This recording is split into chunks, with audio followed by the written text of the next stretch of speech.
ఇప్పుడు కట్టుకుడారుపాలెం శనగచెట్టు తిరుపతి నేను మా మూడు పిల్లలకి తగాదు చానాలు పెట్టి ఉన్నాము. 12వ సంవత్సరంలోనే పిల్లగాడి పేరు ఎకరం 10 సేను 10 లక్షలు డబ్బులు ఇచ్చారండి. అప్పుడు నుంచి మేము విడిపోయి ఉన్నాము.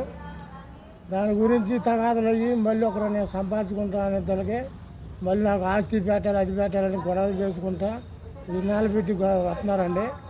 మా చిన్నమ్మోళ్ళు మా పెద్దమ్మోళ్ళు వస్తారు మాట్లాడదాం అనుకునేదానికి వాళ్ళు పొద్దున ఇంటి మీదకి వచ్చి కర్రలు రాడ్లు తీసుకొని వచ్చి ముత్యాల లక్షణ, ముత్యాల శ్రీధరు, ముత్యాల పార్వతి వీళ్ళు నలుగురు, శనగచెట్టు సుజాత వాళ్ళ కూతురు వీళ్ళందరూ వచ్చేసి నన్ను రాడ్లు తీసుకొని ఈ రకంగా కొట్టారండి. మీరు ఎవరు పోలీసు వారైనా ఎవరైనా సరే అందరూ చర్య తీసుకొని నాకు న్యాయం చేయాలని కోరుతున్నానండి.